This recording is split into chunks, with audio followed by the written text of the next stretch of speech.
इस वीडियो में हम सीखने वाले हैं इन्हांस फॉर लूप और लेबल्ड फॉर लूप के बारे में। अगर आप चैनल पर नए हो तो ये कंप्लीट जावा का कोर्स चल रहा है। इसका सिलेबस आप इस वीडियो में चेक कर सकते हो एंड प्लेलिस्ट को सेव कर सकते हो।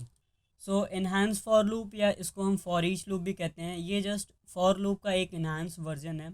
इसका सिंटेक्स आप देख सकते हो। इस फॉर लूप में हम पैरेंथेसिस में इनिशियलाइजेशन कंडीशन और इंक्रीमेंट या डिक्रीमेंट नहीं करते हैं।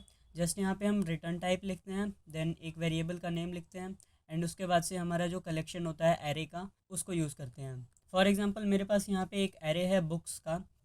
एरे के बारे में हम अब नेक्स्ट वाली वीडियो में अच्छे से समझेंगे। एरे को क्रिएट करने के लिए जैसे आप सिंपली कोई वेरिएबल क्रिएट करते हो, आपको रिटर्न टाइप लिखना होता है, जैसे यहाँ स्ट्रिंग, वेरिएबल का नेम एंड आपको वैल्यू असाइन करते टाइम ध्यान रखना है कि करली ब्रेस हो स्टार्टिंग में और एंडिंग में भी, एंड उसके अंदर आप डबल कोट के अंदर वैल्यूज़ को लिख सकते हो कॉमा से सेपरेट करके। एंड जो रिटर्न टाइप है उसके जस्ट आगे आपको कैपिटल ब्रैकेट को लगाना पड़ता है। इस ब्रैकेट को आप चाहो तो यहाँ से हटा करके इस बुक्स के आगे भी लगा सकते हो, जैसे अदर प्रोग्रामिंग लैंग्वेजेस में होता है। बट जावा में रिकमेंडेड यही है कि जो भी आपका डेटा टाइप है उसके जस्ट आगे आप लगाओ।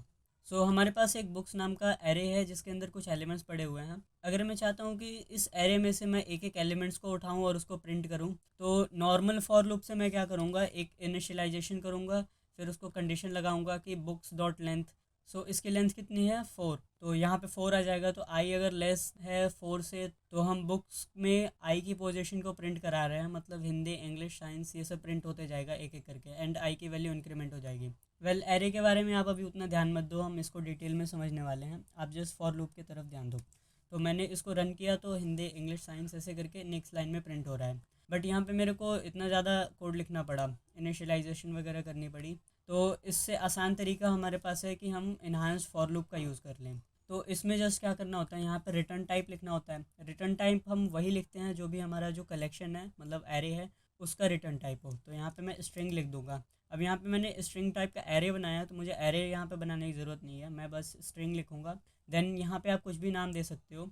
तो यहाँ पे मैं बुक लिख देता हूँ क्योंकि इसमें एक सिंगल बुक आएगा, मतलब कि इस पूरे बुक्स के कलेक्शन में से एक एक उठा करके इस वाले वेरिएबल में स्टोर होगा। एंड यहाँ पे मैं अपना कलेक्शन जो भी है ये बुक्स इसको पास कर दूँगा। तो मैंने सिस आउट लिखा एंड यहाँ पे सिंपली मैं लिख दूँगा बुक। एंड अगर मैं इसको रन करता हूँ तो आप देख सकते हो मेरे पास सेम आउटपुट आ रहा है, क्योंकि जब ये फर्स्ट टाइम चला तो बुक्स में से सबसे फर्स्ट वाला जो एलिमेंट है वो इसमें से निकला एंड इस बुक में स्टोर हो गया।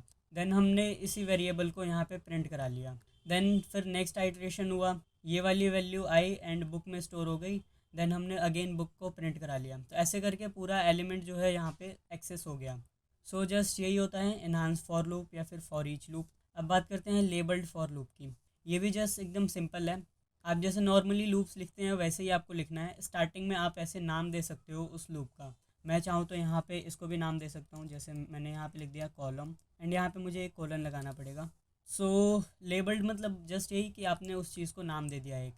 फॉर एग्जांपल मैं चाहता हूँ इस लूप में जब भी कॉलम की वैल्यू 2 हो उस टाइम पे जो हमारा रो है वो एग्जीक्यूट ही ना हो, मतलब कि ये जो रो है इसके आगे का वो स्किप हो जाए। तो मैं जस्ट यहाँ पे क्या करूँगा, इस कॉलम वाले लूप के अंदर एक कंडीशन लगाऊंगा, if column double equal to, and यहाँ पे मैं कंटिन्यू कर सकता हूँ। कंटिन्यू कीवर्ड के बारे में लास्ट वीडियो में मैंने बताया था, आप उस वीडियो को चेक कर सकते हो। एंड कंटिन्यू के बाद से मैंने जो यहाँ पे लेबल दे रखा है इसी को मैं यहाँ पे दोबारा से लिख दूंगा एंड सेमीकोलन लगा दूंगा।